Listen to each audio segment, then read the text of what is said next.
the only Leeds Bros show.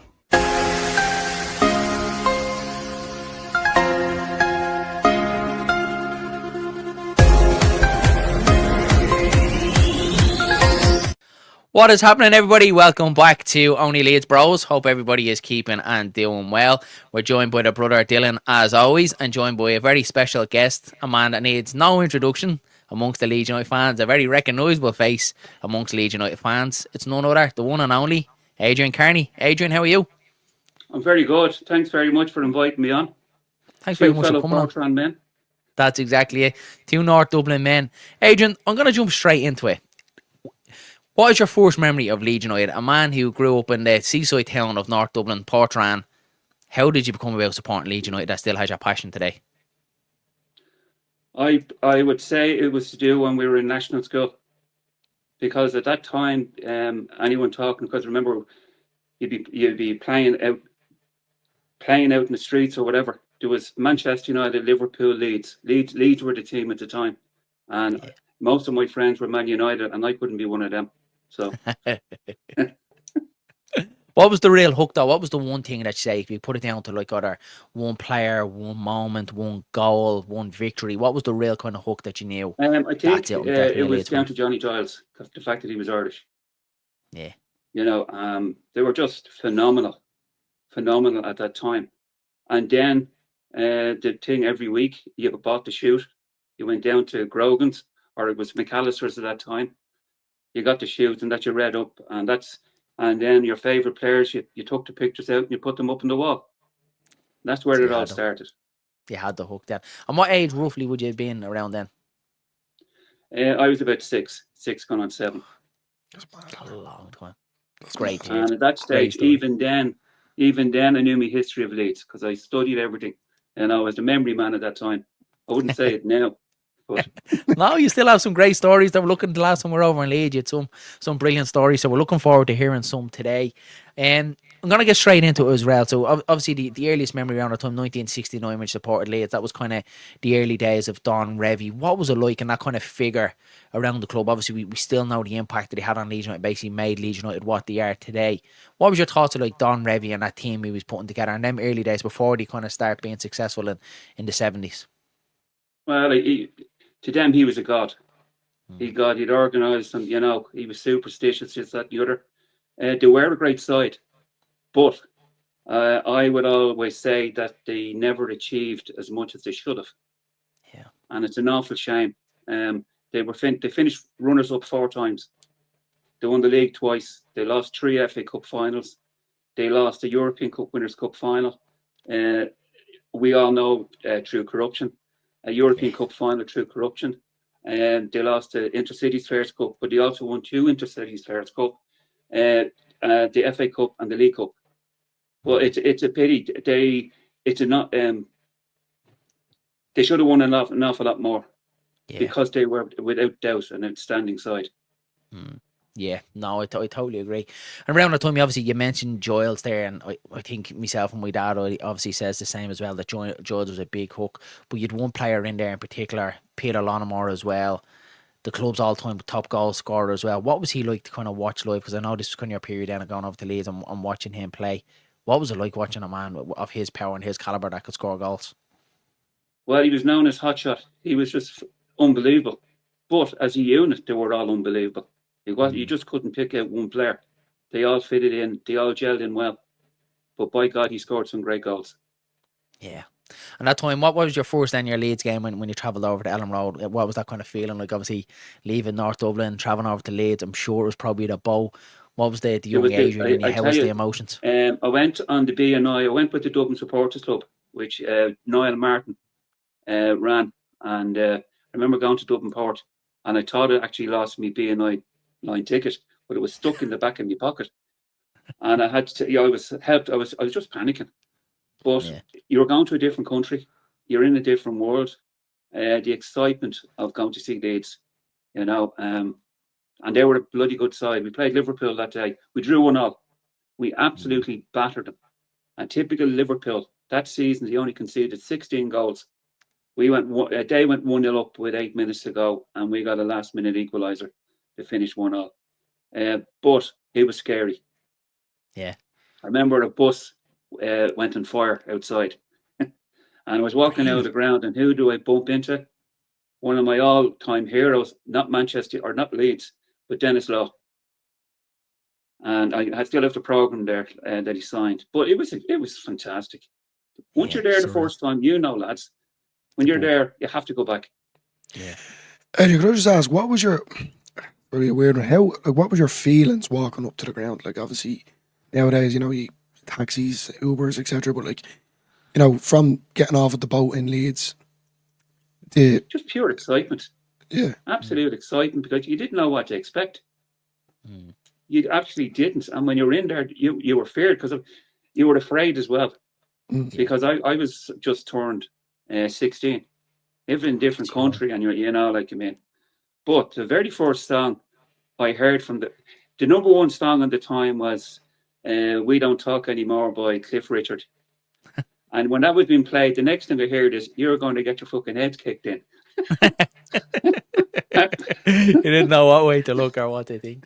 Oh It's no, brilliant. yes, I was just a child. It was, Yeah. and I had to get back again. So Yeah, it's it just is. brilliant. It's a drug though, Adrian. We've spoke about it the couple of times that we have met in Leeds. It is a drug, Leeds United, isn't it? And it's a drug that we just keep wanting and we want more. And yourself, 56 years supporting Leeds United, you're still going over, you still travel over with the Galway Lights Galway Whites. Before we move on to that, what is that still like? What is that still makes you keep going today? Like, is it the buzz going with the lads? Is it still the same sort of feeling after all these years walking down to Elland Road? Well, initially, after going with the Dublin Whites, I went with the original Galway Whites, which was formed Mm. by Jerry McDermott, and we Yeah, got the boat over as well. And at that time, we went over. We won the second division championship, and then we won the league 2 years later. But it was a camaraderie. yeah, And then later on, years later, I then started going with the Galway Whites, West of Ireland supporters that Paul Madden yeah. runs. He runs a bus. He basically runs everything, along with a few of the other lads who help out with tickets. Liam, Phil. There's a few others. You know, it's just brilliant. And as Paul What would say, that's me family. They're all friends. yeah. That's what I was about to say. It's like a tribalism. It's a family, Adrian. Just run us through like what that day looks like. Because obviously, from us here in Dublin, it's some people think it's easier jumping on a flight in Dublin Airport. The Galway Whites do a little bit different. It's obviously bus, boat, and then bus Paul runs again. a Like bus. it's a He long normally day. starts off in Carriffin about 3 o'clock in the morning, and picks up a few people along the way to get the ferry at 7 o'clock, 7 or 7 or 8 o'clock. There's a few lads like myself, a few others that will meet him in Dublin Port. But Yeah, remember, it might be the Galway West of Ireland supporters, but it's all Ireland. yeah. It's It's brilliant, brilliant, isn't and it? as I say, we're all friends, and Yeah, it's a it's drug. great. Yeah, it's a camaraderie, And isn't by it? the way, I love it. with the AC Milan game, as you know yourself, there's a lot of tickets sold today. Paul is Yeah, actually running a bus from Galway for that day for brilliant. all the lads. And I know at this moment in time, there's over 30 tickets done. That's brilliant. That's Absolutely brilliant. brilliant. Yeah. Just before we came on live, then as I mentioned to you lads, I think it's just approaching 11,000 tickets sold as a pre-sale ticket. I know Leeds kind of sent it out to season ticket holders and members, but what's happened is all the members and season ticket holders has forwarded on to all their mates, so everyone's kind of getting tickets. So it's brilliant to see. If you haven't seen it, Leeds are playing AC Milan the 9th of August in the Aviva Stadium. 51,000, Adrian. We should sell it out, shouldn't we? I think so. I think so. Yeah, It's not every year that Leeds come to Dublin. The fact that yeah, they're back, it's exciting. I think that team.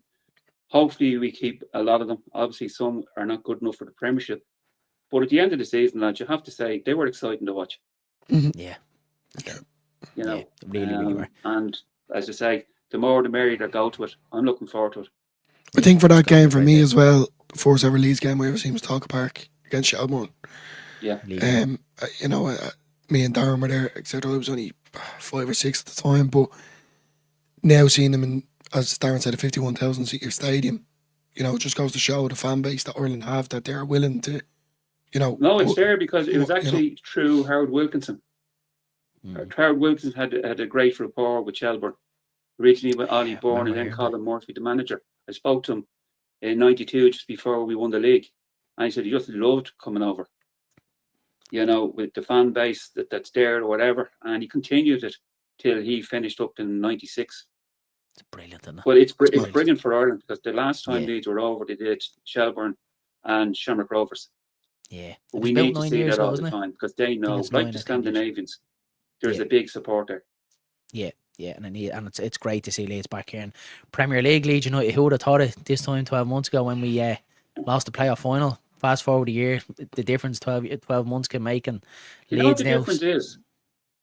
Big difference from last year, because No. I was at the last game of the season at home to Southampton, and I was saying that we lost the game 2-1 through two awful mistakes.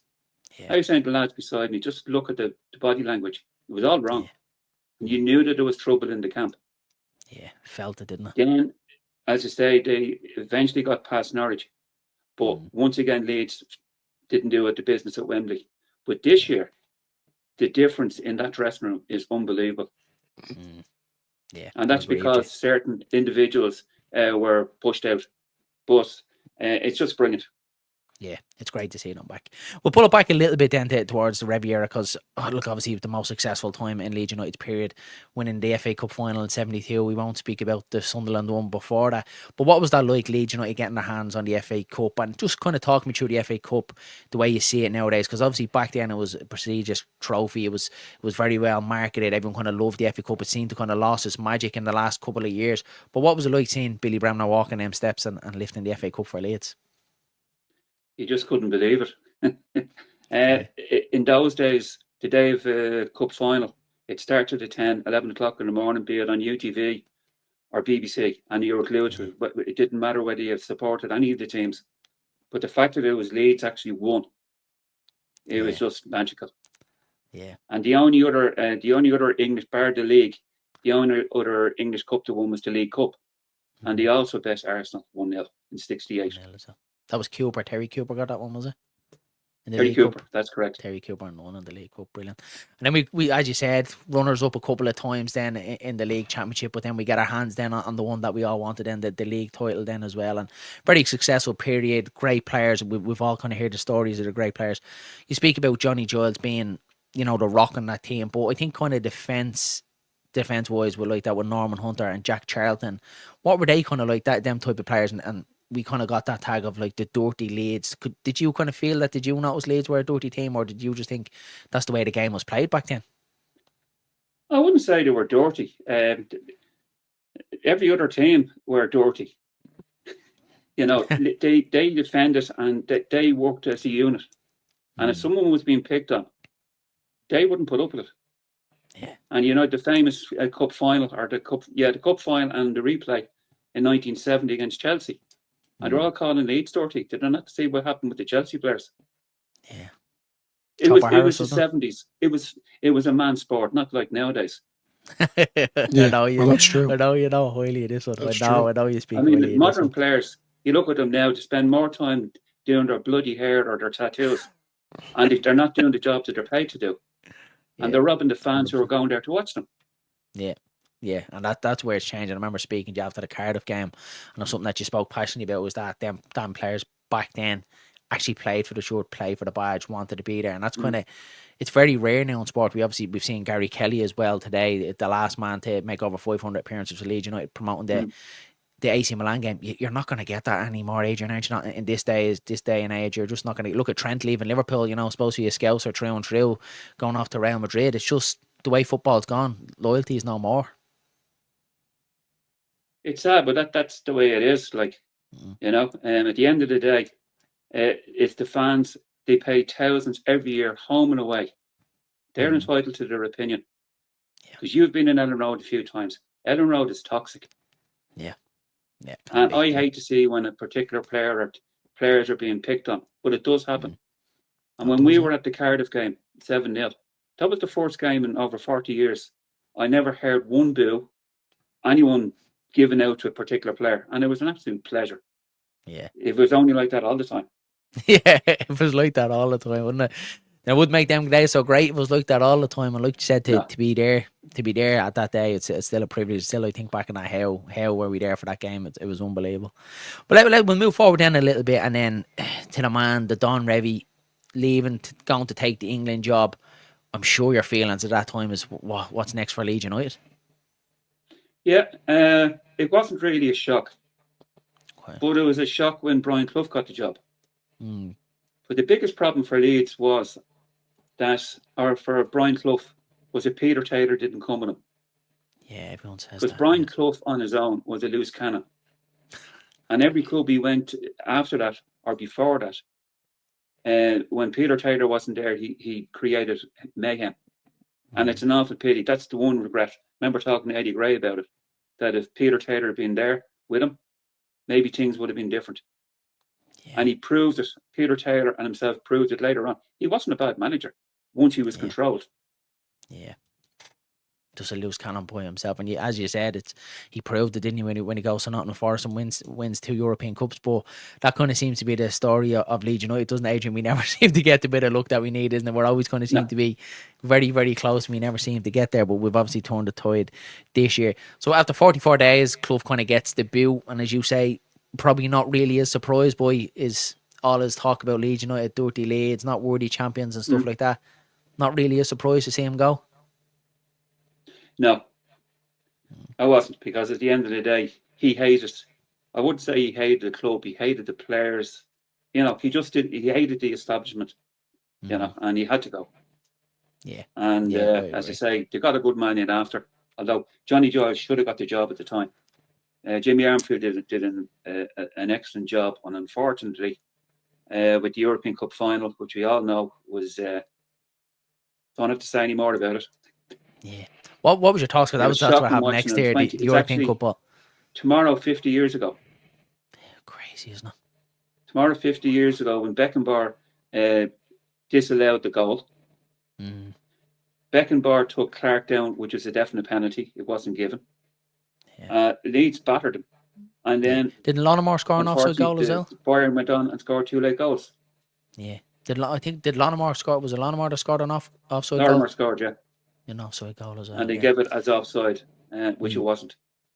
What do you think should have been done with that, Adrian? Because obviously we found out years later, and I remember coming out, because obviously something that was way before my time. And I remember this kind of coming out that the referee obviously admitted years later that he was bought, that he was a bent referee. Do you think it should have been handled a little bit better, that the Leeds players then actually should have been recognised? Because we obviously sing it in the terraces. It's a song that we all know. We are champions, champions of Europe. But to not actually be recognised, obviously look at our name isn't on that European Cup, and I don't think we'd want it in that kind of circumstances. But it doesn't feel like it gets the recognition that it really should have, should it? That it Leeds never were robbed been. of the European Cup. Yeah. It was an absolute disgrace. But if you go back 2 years prior to that, in 1973, a few days after we lost to Sunderland in the FA Cup final, we lost in the European Cup Winners' Cup final against AC Milan, our opponents now in a few weeks' time. The referee admitted that he took bribes. AC Milan still have the trophy. He got banned. So it's just total corruption at that time. Yeah. Yeah, it's a crazy time.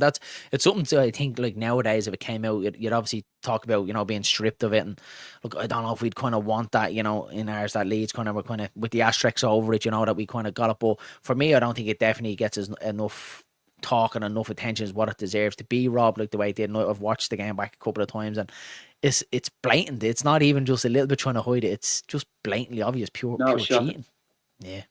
Horrendous, absolutely horrendous. And that kind of years later, people are still talking about it. Nothing's been done. Nothing's been done about it, yeah. And it's sad, Adrian, isn't it, for them great players that we've seen, to pass on the likes of your Norman Hunter, Giles as well, should have a European Cup medal. The great Eddie Gray, Peter Lonnemore, all them great players that play for this club that we know, are legends of this football club. They deserve a European Cup medal, don't they, to go along with it? And that was actually Johnny Giles' last game. Yeah. Moved on and after. No, they deserved it. I never knew that. It's sad, isn't it? Sad time. We'll move on then anyway to, obviously then, going into the period, obviously wasn't around then, but I'm really interested to get your thoughts on this. The 80s. And anytime I talk to anybody about the 80s, I remember trying to pick my dad's brain on it, and Heidi went into it a little bit as well. What was it kind of like? Because this was kind of an era of football where hooliganism was obviously big in the 80s.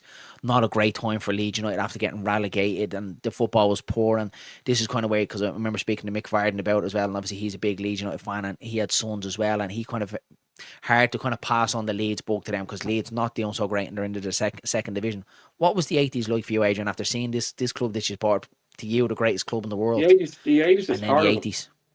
Yeah, the 80s it's tough. But I can go back to Tour de May 1980, last game of the season against the Scum. They were level on points with Liverpool, and Liverpool, they had to do better than Liverpool that day to win the league. We were 2-0 up after 20 minutes. Derek Parlane scored, ex-Rangers, and Kevin Herd penalty. There was absolute murder in Elland Road that day. Liverpool won 4-1. Thankfully, they won the league. Alan Clark became manager a short time after that. And it was at the first game, it was against United.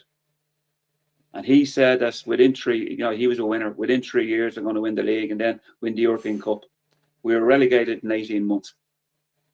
And I remember talking to him, he said they were the most unfit set of players he was ever managed. It was terrible. We got relegated. Eddie Gray, as Eddie Gray does, came to the rescue. Well tried. Yeah. Some players had to go. He brought in a lot of young players, including Terry Phelan, Dennis Irwin, John Sheridan. But he did a decent job, but unluckily got the boot in 85. Then Billy Bremner came in. Billy Bremner was unlucky. He lost the FA Cup semi-final in 87. And the very first playoffs in 1987, we were 1-0 up against Charlton, 1-0 and up and 5 minutes to getting promoted. And Shortcliffe scored twice for Charlton, and that was that. And then things didn't go well for Bremner, and then Howard Wilkinson came in. And it all changed slowly. And through astute signings, as I was saying earlier on, Gordon Strachan, eventually Lee Chapman, Vinnie Jones, things started to get a little bit better towards the end of the 80s and early 90s. And that, thankfully, to Howard Wilkinson. Down tower. We have a couple of pictures here, Adrian, that you can talk us through. Well, one thing I must say as well. Go ahead. At that time in 82, I stopped travelling over. Okay. Because I was afraid of my life. Yeah, that's what I was. The hooliganism, and also the fact that I had an Irish accent. Yeah, because Heidi did touch on that. I didn't go for a few years. It was scary. Yeah. Was it because obviously you see again across YouTube and a couple of the clips you see of back then the hooliganism and people obviously saying like fear from noise, and you're obviously just sitting there, you're watching it, and you don't really kind of feel what's going on there. And I spoke to Heidi about it as well, and she said herself as a woman going to the games felt like every single game she was taking her life into her hands going to them games, but she said she just could not go because no one was going to stop her love for Leeds United going to games, which I think is unbelievable. But it was really, really bad times, Adrian, as you said, like literally taking your life in your hands going to these games, like just not organised, police not being on it enough, and obviously you've hooligans outside the ground fighting and inside the ground. It's just a dark time for football. It was scary. There was one game, it was also against Man United, and all around the area was dubbed Munich 58, which we all know now is wrong. Horrendous. Right, and I was after getting my souvenirs in the souvenir shop. We were all waiting at the bus. There's about 10 of us. I was the tallest and possibly the youngest.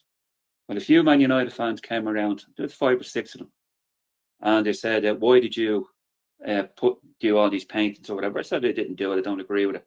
And one fella went like this, go in and let's get him. Yeah. But at that time, 2 cops came around the corner. Have you ever happy to see cops? You saved my life. Really, yeah. It was scary, and that was quite common. Probably, as you said, the Irish accent and all. Yeah, the Irish accent and all. Then probably wouldn't have helped in that situation as well. So, actually, at times, I actually put on an English accent. Really, yeah.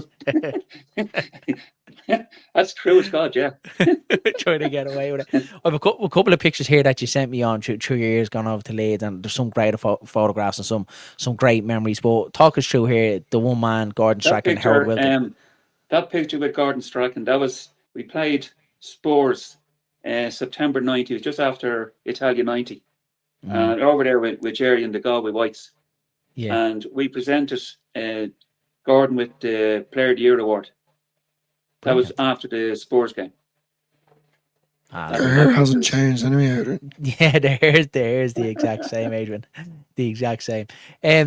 And obviously, you say at that time, Adrian, that Howard Wilkinson comes in, and I've seen his documentary as well, and he's saying he wasn't sure about coming to Leeds, and his wife was kind of saying, what are you going there? What are you going to Leeds for? The second division?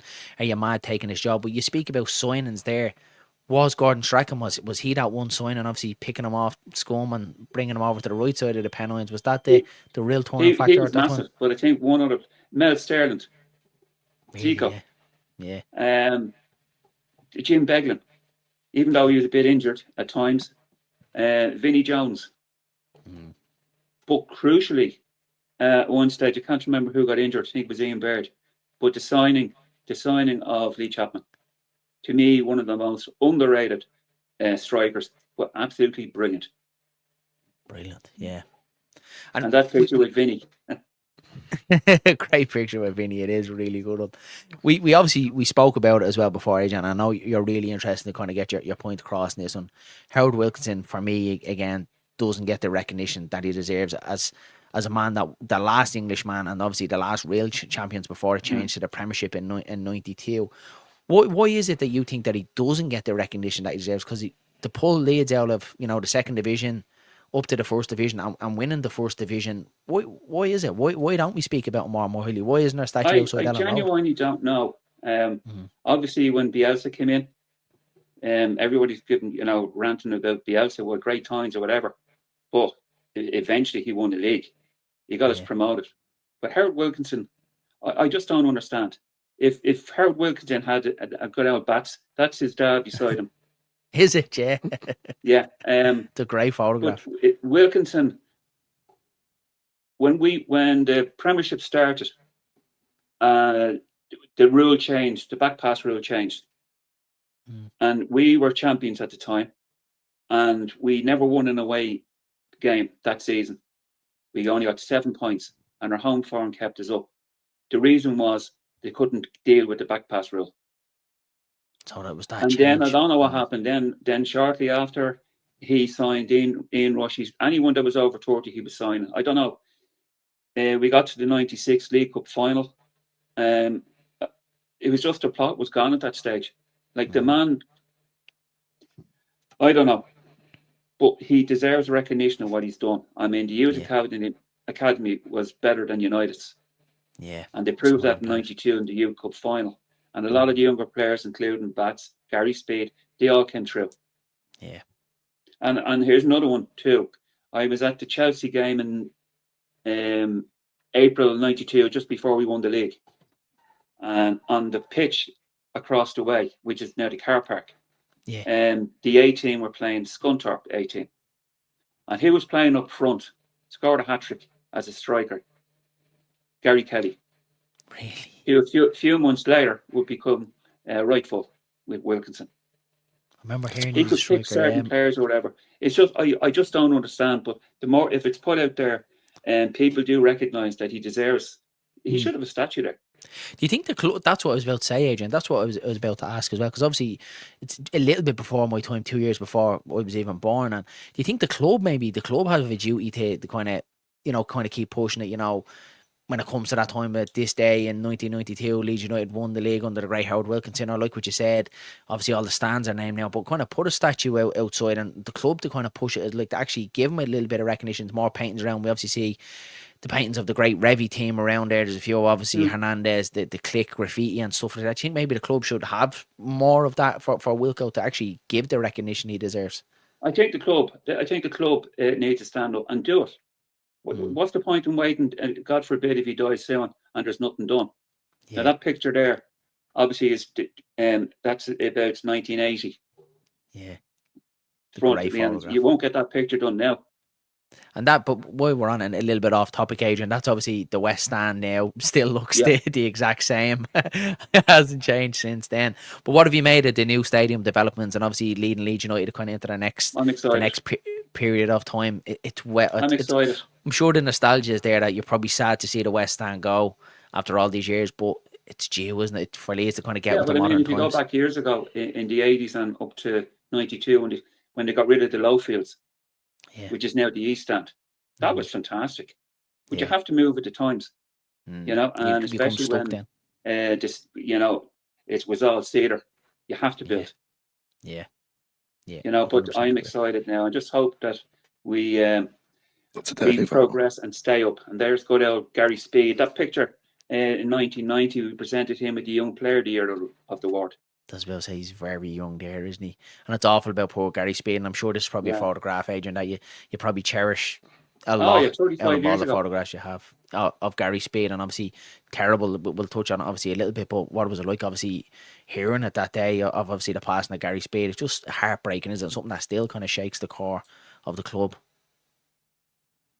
It was just no one could believe it. But I was lucky enough in Easter Monday 1990. We bet Sheffield United 4-0. And ourselves and Sheffield United were going for promotion, second division championship. We won 4-0. Gary Speed got the last goal. As it transpired at the end of the season, both of us finished on 90 points, wherever it was. But we won. We went up as champions on goal difference. Brilliant, No, it's very sad about Gary Speed, but yeah, it is. Yeah, very sad about Gary Speed. I have a couple of more here, Adrian. You want to talk us Gordon through this one? Stevenson. God And rest again, him, he's no the longer old with us. He was a Welsh international. the old West Stand still there. I said you still have the hair. You're an instantly recognisable with the hair, aren't you? Some I great don't have a photographs. duffel coat now. That's another one there of the great Gary Speed as well. Some brilliant That's good, photographs. yeah. When you were sending them on today, I was The going man through them in the all. middle there is that picture is actually in Anfield. This one here, Yep. lovely. I'd say you still have the jacket here. I know, There's they're one great- here they're great to actually. have. I forgot to pull up here because I know there's a great story behind this again inside Elland Road. Well, Talk us that through was this the one. last day of the season, 1980. Yeah. We presented, this is the Dublin Supporters Club, we presented him with the tankard as he was the Player of the Year. Now, what I'm wearing, the scarf and Yeah. the Ganzi, my mother made. Oh, lovely. That's But deadly. no, great it's a photograph. great memory. Like, that's 45 years ago. And you meet Eddie regularly as well, and every time you see him, he notices you now, doesn't he? Yeah. He remembers your face. It's a great story. Ah, no, he's a gent. Yeah. Absolute gent. And again, someone You know. like him, Adrian, we've touched on Wilco, and obviously she's like Eddie's time will obviously will come to an end as well. The club need to do more for him as well, don't they, Adrian Moyley's here, and show him the recognition that he deserves. Because again, I always kind of feels like obviously when Norman passed away, we renamed the South Stand. When Jack passed away, it was the East Stand, and it kind of feels like it's too little, too late for these legends that that are living, that you want to see Eddie Gray given the recognition, especially the Gray dynasty. Obviously Frank as well, his brother there. You've got Andy, obviously, that came through, Archie, Harry now, and then there's Jacob as well, that's in the academy as well. It's just a great name, isn't it? Great Leeds name, the Gray, and they should be doing more for Eddie Gray, should they? Eddie is a joy when you're in his company. Yeah. He's a friend, and he, as one would say, his history with Leeds is phenomenal. I mean, he was manager twice, anytime. And one thing I would say about him, under O'Leary, what people forget about is when we got to the Champions League semi-final, who was the coach? It was Eddie Gray. Yeah, Eddie Gray, yeah. So what did O'Leary, in my opinion, tried to, he wanted to emulate Sir Alex. So what did he do? And I was in Elland Road the morning it was announced. We all knew it was happening. We were playing the Scum. Yeah. And it was announced that Brian Kidd was the new assistant manager, coach, or whatever. Well, that was another lead balloon as far as the Leeds fans were concerned for O'Leary, because you're replacing a god. Yeah. And in my opinion, Eddie would have done anything for the club, but in an awful lot of ways, he was treated very badly. He would disagree with that. And he's still around to this day. It just goes to show the love, the passion that he has for this club. And then, look, as Darren said, with the Gray name still about with he's probably nearly done every role in the club at this stage, Adrian. Obviously, as a player, youth manager, assistant manager, he stepped in, as you said, a couple of times as well. And unfortunately, when we got relegated in 2004, he was there that day at the Reebok, and it was horrible. I still have that image. That was my image of, the pub, sitting in the Brook pub right in front of the big screen, and Mick Moynihan coming down to me and giving me a free Coke. But all I remember is Eddie Gray walking down the tunnel and hitting the tunnel. I remember just breaking my heart and breaking my dad's heart. But he is Mr. Leeds United. He epitomises what it means to be Leeds United, isn't he, Eddie Gray? He's dedicated his whole life to this football club. He is Mr. Leeds. Yeah. He's one of the greatest ambassadors the club has ever had. Yeah. And also, he might be an ambassador. Everyone loves him. Yeah, he's loved, and that's obviously I think a bit much. I think you could have all these roles in the club, but he fulfilled every one of them the way he should have, and like you said, he's loved, and that's the main thing. And then again, it's the little things that we see of obviously Archie last season, his pride seeing him coming on, and then we obviously seen Harry. Then he's crying, and Harry's coming on, and a couple of the clips of them still singing, marching on together. He's just unbelievable. Mr. Leeds United is Eddie Gray. You touched a little bit there on the O'Leary era, and for me, this was kind of my early very time of supporting Leeds United, and obviously back in the Champions League and that. But what was it like? Obviously, initially we know where it ended up, but seeing Leeds United obviously of Howard Wilkinson, it kind of went a bit pear shaped for a while, and then with George Graham for a bit, who kind of had the foundations there of a solid defence. Did a great job. Yeah, George Graham. Some people say he kind of had built not the foundations Howard Wilkinson built, but the defence. We got more difficult to concede against, and that was needed. Yeah. And then he got the sports job. Yeah. So O'Leary was then appointed. But I mean, with all the players he had, I could have done just as good a job. Yeah. And the Leeds were excited. They were, his babies. Young team. I got sick listening to him talking about his babies. But that was a great Leeds team. Yeah. There really was. And they were just unfortunate. They got to semi-final of the UEFA Cup. That awful night in Istanbul, where the two lads were murdered. And then the next season, the Champions League got another semi-final. But it was a fantastic achievement. Yeah. As you said, just touching on Chris and Kev, it leaves a scar on this club, doesn't it, Adrian? And obviously, like, this is a bit of a kind of downside, but obviously we've seen recently the whole issue with Rio Ferdinand, and obviously what happened with Ampadu's misses and stuff like that. But that kind of aside, it's a scar left on this football club, isn't it, with Chris and Kevin? You touched on it as well earlier on about Munich and that as well, like tragedy chanting. We seen what happened in Liverpool yesterday. It's just tragedy chanting and that in football. There's no need for it at all, Adrian, is there not? Like that. But there's another thing too, and I think it brought it home. And we were playing, I think it was 97 or whatever it was. We were playing at Upton Park in West Ham, and they were flying back, and they had to do an emergency landing. Yeah, remember it nearly crashed, and I think it brought it home to a lot of people. Hey, it's not funny. We were lucky. Yeah, it's not funny, and they're tragedies, and they shouldn't be singing about it. It's horrible. And that it brings it home, Adrian, is like what you said, because it can happen to any time or anyone. And I think yesterday obviously opened up our eyes to a lot of Leeds fans as well, that only a few weeks ago we had our own trophy parade around Leeds, and from what I heard of a couple of people that went over there, it was very well managed. They'd obviously had bins taped up and stuff like that. They'd obviously had proper barriers on roads, bin trucks parked so no one can drive down. But it puts in perspective that, could have easily been in Leeds City Centre, and it's on your own club's doorstep, isn't it? So you never know when tragedies happen. So to chant about them it's no place in it in football, is there? Things like that should not be sniggered at. It's horrible. Yeah, 100%. I totally agree. No need for it at all. No need for it. Rest in peace with Chris and Kev. But a couple of more photographs here, Adrian, that I want to get through, and I know a couple of these will probably make you smile. This one here is, I think you were getting arrested for chanting too loud outside the club shop, was it?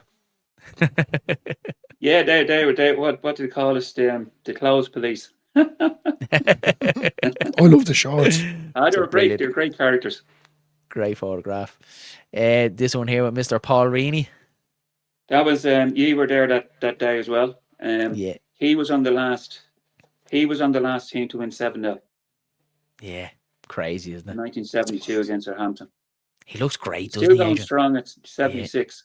Yeah, we obviously be seeing him over here down in Bray for the Legends game as well, and we went to the dinner that night and not a sup of drink on him, and he's dancing around the place just high life and full of beans. He didn't sit down. He didn't sit down. It's fantastic to see. Danced I hope if I live that long, I can do that. Yeah, absolutely brilliant. This one here as well, Adrian, great photograph on the side Hordens of Elland Road. Absolutely. That's home. And the shorts as well, not to forget, that was a freezing cold day, but you're a man that always has the... You love your pair of shorts, don't you? I think you're waiting for the manager to give you a call, get your future going on, Adrian, if I'm being honest with you. I did this one years ago. This one here, I know that this is one that you're very proud of. Your stone outside the Billy Bremner statue. You literally couldn't get any closer. How proud are you to have your name like there etched on a part of Elland Road? I might be gone in time, but my name lives on. Yeah, that's brilliant. I have to bring the wife to see it still. Yeah, you'll have to.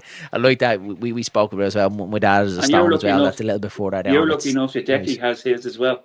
Yeah, and it's a memory now, and I feel like every time we go to Elland Road, it's going to see dad, and dad is there. So yeah, brilliant memory, Absolutely. and it's great to have. But a bit of a funny story as well, Adrian. I remember you telling me a while ago, and the people probably mightn't believe this, Oh, but well, this, in one time, you applied for the Leeds United job. Correct. 1978. Tell us what happened. 1978. I can't remember who was it. Jimmy Armfield, whoever it was. It was actually Jock Steen. Jock Steen Chuckstein. resigned after 44 Yeah, days. So yeah. I sent a letter on applying for the job. I got a letter back saying that I didn't have enough experience. I was 15. That's brilliant. That's a great story. It wasn't a That's a, Jimmy. It wasn't a Jimmy Fix-It one. I think But it's no, a it was brilliant brilliant. story. It's great stories. Are great stories, as you say. So we're moving on then a little bit. Obviously, we know then the era under Redesdale, then gambling with the future of the football club. And this is my time really kind of getting into the time of supporting Leeds. Then when I became like a Leeds fanatic, gambled with the future of the football club and seeing Leeds United on the brink, Adrian, we're nearly on collapse, Leeds United, we're nearly no more. What was your feelings at that time of everything you've been through with this football club to potentially Leeds United, being nothing anymore? What was your thoughts at that then? I think when it happened, we got relegated in 2004, which we expected. 2003, we stayed up basically on the last day. Viduka scored a Brilliant great player. goal against Arsenal, and Yeah. United got the title. But it was like a fire sale. The amount of players that were leaving, this, that, and the other. It was shocking. Then all the stuff coming out. We got relegated, and then uh, Kevin Blackwell did a decent job. We got to the playoff semi final, and once again at Wembley, the same old story. Got slaughtered by Watford. 3-0, And wasn't then it? the following year, whatever, I think it was the following year, we got uh, the, deducted 10 points or whatever, and then eventually got Yeah. relegated to Division Yeah. 3. Right down to League One. Dennis Wise was manager at the time. We started off the season minus 15 points. We won our first 7 games. Dennis Wise, was not a great fan of him, but he did a great job with Gus Poyet. Gus Yeah. Poyet was the man. So Yeah. Dennis Wise decided to feck off to Newcastle. And Remember that. it's a pity Gus Poyet didn't get the job. So Gary Yeah. McAllister came in. And Gary McAllister might be a great coach, but he's not a manager. Yeah. And we fell at the last hurdle. Yeah. And then, as I say, who came in then? Oh, Simon Grayson. And we went up. Grayson then, yeah. But that was dreadful. And to think Yeah. we got beaten home and away by Cheltenham, and the days of losing to non-league teams in the FA Cup. Then in 2003, we go to Scumville, our old toilet, and win 1-0. There was very little to be happy about. It was horrible. Yeah. It was 16 years, Adrian. 16 years of heartache, and as I said, it's my time supporting Leeds, and I always remember my dad turning around saying, he said, I don't know how you're doing this. He said, because obviously, like yourself, started supporting Leeds at a great time supporting Leeds, where my time coming into it was that season. I got the tail end of the season that we stayed up was when Viduka scored the goals against Arsenal, and obviously Scum got the title. That was when I really kind of got the bite in the following season. I was looking forward to it, and obviously it was heartbreaks. And we'd always said, yeah, you're the jinx, your first proper season supporting Leeds, and we go down. And as you said, 16 long, turbulent years, and like that, that's only barely touching the surface of what you said there of the managerial merry-go-round. But we had really bad owners as well, Adrian, did we? And none other, Mr. Ken Bates as well, who had the club by the throat for a long time, didn't he? It was shocking. Even Chileno, checking the Chileno as manager well, yeah. every few weeks. The whole thing was when. Thank God we're out of there. We can go It can be go easy. on It and can on easy to about the become bad times. disillusioned with it, Adrian, couldn't it, around that time? Because I remember it's easy to become disillusioned with it at that time, like that, when your club basically is run like a circus, like that. You've managers Yeah. coming in and out. You've cowboys running the football club, and you, like you said, a man of you traveling over, to the games and having this love and this passion, and all the fans all across the world seeing their club, basically played with like a toy. It was a really The bad one time in one Leeds United's manager history. who I thought was very unlucky was Gary Monk. Yeah, a little bit He did more a there of great him. Yeah. job. And the one thing about it was when it came to January, the bought no one. Yeah, the usual. We always fell short. We always lost in the third round of the FA Cup, which is totally wrong fit and getting rid, 10 new players or whatever. Yeah. It's just, and I always firmly believe if you get knocked out of a cup like you did, and they're not bringing players in, all of a sudden the confidence is gone, and you always fall at the last hurdle. Yeah, I agree with you. And then Winning Bielsa breeds came in. confidence, isn't it? Yeah, that's what I was about to say. You know, About the it's leaders on exciting. No to doubt the it was saviour. exciting. But Initially, Adrian, when we got back up, right? And remember, it was COVID. Yeah. So all the games, there was no crowds. So Yeah. they were like practice sessions. And they were exciting. But when you're playing up in the Premiership with kamikaze football, and that's what I called it, yeah, you're going to get slaughtered. yeah, And what happened was we because everyone knew how to play against us, right? Yeah. We finished well, 9th. Then the next season, the amount of players, every single player got a hamstring. yeah, Because there's more the ball. It's like a horse can only run so many races. yeah. And the players were eventually rebelling. Do you think, Adrian, at that time, because obviously it's still a question that lingers over the club, and we know what Bielsa done, but he's an honest man, and we've heard of him speaking to the board saying you either change me after 3 years or you get a totally different group of players after 3 years. And we've seen Stuart Dallas speaking about it as well, and he obviously said about him just being broken, that the players literally just had no more left to get. It wasn't like they didn't have love for this man anymore. They knew exactly the success he brought, and he brought the best out of them, but at just that period of time they had nothing left to give. Do you think the board was right getting rid of Bielsa at that time, or should they, after the 9th place finish? I agree with him. I would have sacked him a month before he was sacked. Yeah, and try and save it. I love Try my and save club. it then. Yeah. No manager or player is better than your club. And when things are going pear-shaped, you have to make changes. Yeah. Eddie Gray told us that Bielsa was offered players, Really, yeah. but he wouldn't take them. Bielsa's attitude was, if they're not better than what I have, I don't want them. But then the amount of injuries they had. Yeah. And then we were essentially 15-year-olds on the bench as well. Holy God. Yeah, amount of hamstring with Patrick Bamford as well. It was on the treatment table all the time. But when you look at as well that Leeds team, especially the bench in the Premier League at that time, you had Jamie Shackleton, still only a young lad. You had McKinstry that was there as well. Who had Robbie Gotts, I think, was on the bench at one stage as well. Player was Tyler Roberts. Yeah, the saviour Tyler Roberts. Yeah. But he brought the club back, Adrian, and a little bit kind of like of what Revie done, like what Wilkinson done. Bielsa done the same thing, reborn the club. And after 16 long years, we obviously couldn't believe it. And like you said, it was obviously bad during COVID that we couldn't go and celebrate it. We obviously know what happened then after our little short stint in the Premier League. After 3 years, we come back down.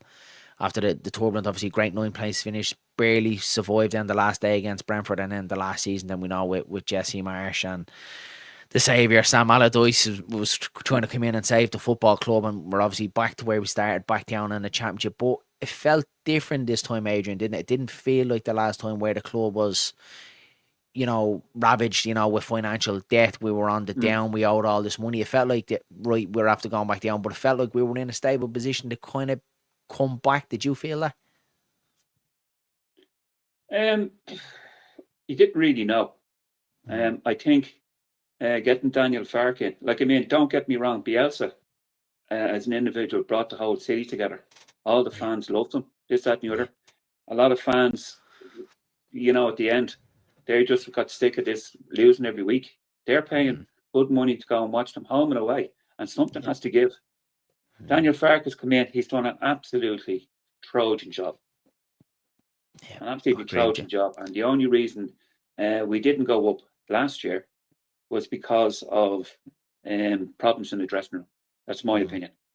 And that was sorted when a certain individual left. This season, at times we struggled, but the unity in there is just fantastic. And to me, when Groove and God, what's his name? Ampadu got injured. No, Groove and Ampadu got injured. When Groove and Ampadu got injured, two players came in, and to me, the two of them were actually better. And we're talking about Joe Rockwell and Tanaka. Yeah. And the one thing with Joe Rockwell is he's not a defensive midfielder. He goes forward. And that made such a difference. You know, Great player. eventually Agree. Pirlo, I think, as the season went on, grew into his role. Yeah. You know, I totally and at agree the with end of the season, and you were there, to see the atmosphere within the dressing room was phenomenal. you. It And did, they Adrian. utterly It deserved to felt win that league. more together this year, didn't it? It felt like, Yeah, look, we know more than anyone being Leeds United fans. The Championship is a slog. 46 games. You can't be on it every week, Adrian, can't you not? And you look, No. obviously, Burnley, the brilliant record, the defensive record that they have, but you have to give Leeds some great credit as well. The goals we scored, 100 points, 95 goals. Wins It's a phenomenal as well, season. But again, Adrian, one that I want to pick your brain on, I'm probably catching you off guard here a little bit like Wilco. It feels like Daniel Farke doesn't get the recognition from fans. There's a certain section of the fan base, like yourself, Tom, now, he's done a brilliant job. He steadied the ship, especially last year with the contract situations, the lose at Wembley, very, very nearly there to go again, a little mini rebuild, as you said, seeing Somerville go out the door, your Rutters, the Horful one and Archie Gray. Do you feel a little bit like Wilco that Daniel Farke hasn't got the recognition that he deserves getting Leeds United back? absolutely. I think everyone's seeing a celebration on the bus. He deserves everything. Like, Yeah. I mean, to score 100 points, get 100 points, to score whatever is 94, 95, and don't forget the goals that were wrongly disallowed. Yeah. That was some season. Yeah. And at the end of the day, the whole city and the club are united. Mm. And not every manager can do that. No, totally. And to think after Luton, when we drew 1-0 with Luton, when Dan James obviously got the equaliser, I remember going online, and it's probably one thing I need to stop after Leeds United draw or lose games is going online, because Farke out was everywhere. Everyone wanted Daniel Farke sacked, and you're thinking to yourself, like, why are we doing this? We understood about the whole Melier situation, and we get your thoughts on that as well, about not being able to kind of change him earlier, you know, kind of sticking with the same sort of players and not being able to rotate. But at the end, he done the job. Whether some people are saying the board stepped in, I don't believe that. I think Daniel Farke made the decisions for himself. But every manager is stubborn, Adrian, aren't you? And I think you have to be, don't you? To be a good manager, you need to believe in your philosophies. But the situation with Melier, do you think he could have made it easier for himself if it was a change, say, after Sunderland or the whole game? He could have done it earlier to save Melia, because I watched the podcast with Patrick Bamford yesterday. Yeah. And when the clangers against Swansea, as a unit, they sat in the dressing room. And while they were comforting him, they knew that it was time a change had to be made. And that was a massive decision. And it had, because Darla was brilliant. Yeah. You know, the difference with Darla was he might be smaller, but he commands his area.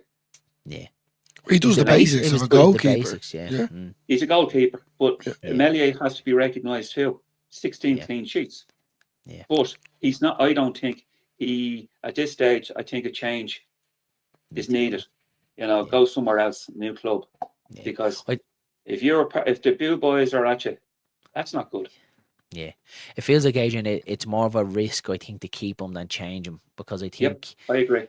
My side of thinking of it is, if we go into the Premier League and let's say we go with him again, and the first 4 or 5 games he has 1 or 2 clangers in there, we're really going to jump on him then, aren't we? And I think it's probably best, and he probably feels as well, time to maybe part ways, Leeds United go in a different direction, maybe get a more experienced goalkeeper, a level-headed goalkeeper who can command his box, kick.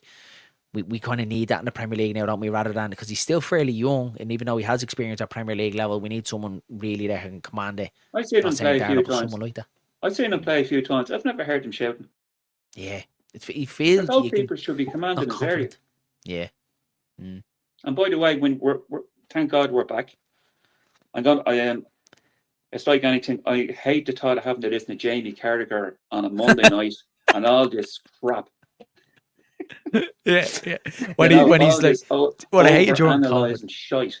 We could be playing Crystal Palace, say, at Elland Road, and he somehow managed to swing it back to Liverpool. Yeah, but you know what, Liverpool, you're like, Jamie, you're here to talk about Leeds and Crystal Palace. Don't be bringing everything back to Liverpool all the time. But yeah, I agree with you.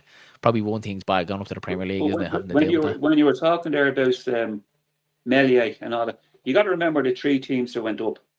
3 of the worst teams ever. Now, we went up 5 years ago. We were lucky to be there for 3. We should have gone down after 2. Should have went down. But Yeah. lessons have to be learned. Yeah. 100% You know, agree we with you. can't afford to first season stabilize. Yeah. Get in whatever it is, and those that are not good enough, get rid. Yeah, But I think this year I agree with you, Adrian, that we can't. Dylan always usually we can't kind of be sentimental. I think this time I think we need to kind of get rid of the dead wood that's there. No sentiment here. Look at thanks very much. You've got us promoted. I'm not saying get rid of everyone. There's definitely some gems in this team that I'm looking forward to seeing in the Premier League. But I like what you say. I think steady the ship. There's a lot of Premier League quality players that are on the market that are out contract. You've Kufal at West Ham and etc. Wilson and stuff like that. Players that I think will do well at Leeds United. Like you say, just steady for a couple of seasons. Do with like what a Brentford and Bournemouth. Look where they finished this season, 8th and 9th, I think, in the Premier League. Brighton as well is another prime example coming, from the doldrums of League One. So it can be done, Agent, but it's learning to walk before you can run, isn't it? And I feel like under Radrazani or in Kinnear, we just try to push the boat a little bit too much rather than just calm ourselves down and well, build bit by bit, year by year. Ramazani. I think Lonto said he's staying. Ramazani will stay. Yeah. If there's one player I really, really want to stay is Rotwell. Yeah, it's not going to happen now, is it? I can't see it, unfortunately. Yeah. Time will tell. Yeah. I do. I think going up, and this might be me wearing the Leeds hat, and the two of you can pull me back if you say I'm talking nonsense here, but I think Leeds going up to the Premier League have a bit more of a pull than say what your Ipswich would, your Southampton would, Yeah. maybe level on par with Leicester, obviously after winning the Premier League not so long ago. But I feel like Leeds United would probably have a little bit more of a pull with a steady ownership this time in the 49ers, with all the investment from, the celebrities, Will Farrell, Jordan Spieth and stuff like that, with the Red Bull on board now as well. It feels like this time, Adrian, that, again, this could come back to bite me, but it feels a bit different this time, doesn't it, that we have the foundations there, to be a Premier League club. Last time we were up there, felt like, we're Premier League status, but we were League One behind the scenes with Orta Kinnear and Radrazani. I think we're more as an established club now. Yeah. I'd be confident of staying up and finishing about mid-table, but we get 3 or 4 signings in. The deadwood that's there, and I'm including Joseph, get rid because not good enough. Yeah, not good enough for the Premier League. I agree with you 100%, Adrian. We'll pass over to Dylan. Dylan has a couple of questions. He's been racking his brain all day, probably about 20 minutes to pull a couple of questions for you. Dylan, take it away. I'm itching to ask these questions, if I'm being honest with you. So, in your whole time supporting Leeds, Adrian, your all-time favourite Leeds player, on and off the pitch, who was it? Well, my favourite Leeds player was Tony Curry. He only played for Leeds for 3 years. On and off the pitch, there's only one, and that'd be Eddie Gray. But Tony Curry was a magician. Eddie Gray is a fantastic ambassador. He would talk to anyone. He was just unlucky with injuries. Absolutely unlucky with injuries. But no, Tony Curry, that's my hair is like Tony Curry, so. Darren used to have his hair like Alan Smith anyway, but look, we won't go into that one. Sprayed hair white and spiker. Your best moments watching Leeds, so a certain game or a trip that you were on, good, a score line. Like a match? Yeah, even a match. I suppose when we bet United 2-0 in 1980 to stop them winning the league. Nice. That's a good one. Beating Chelsea 3-0 in 92. Cantona was only on the pitch 5 minutes, scored an absolute worldie. I've been at a few, but one game where we lost, my name was mentioned on the television and an RT commentary. Was Leeds 4, Liverpool 5. We were 4-0 down after 28 minutes. And it was one of the best games I was ever at, even though we lost. But it was brilliant. It was a brilliant Liverpool team. And it was their first game after Kenny Dalglish resigned. But that's me as a game, 9 goals. And I didn't mind losing that day. The fact that you'd seen a fight in that Leeds team. And it was their first season back after being promoted. A little bit like the last time we went to I was just about to say that there. Liverpool 4-3. It was a 4-3, yeah. 4-3, yeah. Brilliant. I was actually going on my holidays that day. And remember we were there when we bet Cardiff 7-0. Yeah. Yeah. There's been a lot over the There's years. games There's that been a lot of do games. stick with you. They Yeah. go to when we bet West Brom 4-0 on a Friday night, and then Hernandez scored after 16 seconds. Game over. Brilliant. Yeah, we were at that game. What was it, 4-0, wasn't it? It's very Unbelievable hard game. to pick one. It is, yeah. You're going to say I'm mental when I say this, but my favourite Leeds game of all time was my first game in Elland Road, and we lost 4-0 to Sheffield United. Kevin Blackwell was in charge of Leeds, and Neil Warnock was in That's why charge you of were called Sheffield the United. Jinx. It was the jinx. It was the jinx. And I remember I walked out at Elland Road. We got a burger in the East Stand on the way out. And myself and my dad sat in the steps of Bremner, and he said to me, you don't have to support Leeds if you don't want to, son. And I just looked at him and was like, what are you talking about? Because the result was irrelevant for me. When I, like you said, drove up in the taxi, got out at Elland Road at the McDonald's cross road, nearly got a smack of a car because it was just in complete an out-of-body kind of sort of experience. And that was my favourite game. And some people say, you're mad, what? You lost 4-0, but the result didn't matter. The result didn't matter, Adrian. And sometimes it's like that, isn't it? It doesn't matter what the result is. And we have to be like that as Leeds fans, travelling over in League One days. The result was irrelevant, wasn't it? It was just you were going to support your team. It's a passion. Because I was at the last game, the day we got relegated 3 years ago, or 2 years ago against Spurs. We lost 4-0. Yeah. And the difference in the atmosphere and the game that you were at. Yeah. Against you were at the Stoke game, but then the following week, unfortunately, we couldn't go to Bristol City. Yeah. That was a celebration. It was unbelievable. Yeah. But there was no parade of the players going around, waving their hands or whatever. They were basically told to F off. Yeah, get out of here. Yeah.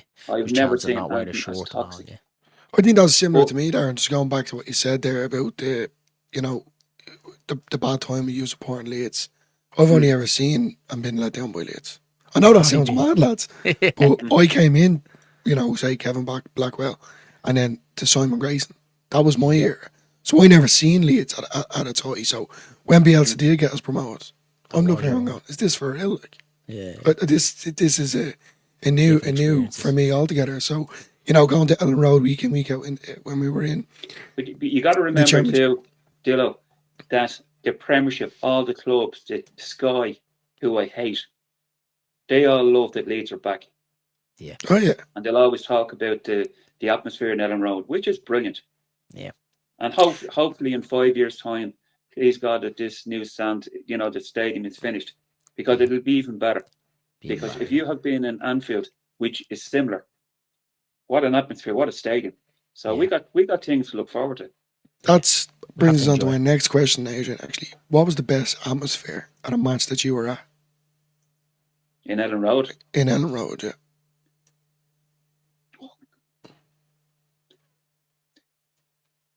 I know I'm really breaking your brain. It would have been against West Brom on a Friday night when we won 4-0. Yeah, I would say the same, Adrian. Because you can't beat a game under lights. Yeah. That was the Hernandez, wasn't it, after 13, 14 seconds? 16. Yeah, 16. That's we got a couple of lads from Dunabate that weren't Leeds fans, got them tickets for the game in the South Stand. That will kind of tell you the way how I was meant to go to that game. Tickets then. But I was in the upper tier of the South Stand. They were in the lower tier of the South Stand, and I was after getting me way down the steps. Thankfully, a few Leeds fans helped me down. Got to me seat, had a point up my sleeve. Shouldn't really be saying this live across the internet. I had a point up my sleeve to drink at me seat, and just as I stood there, I said to the lads, all right, and then turned.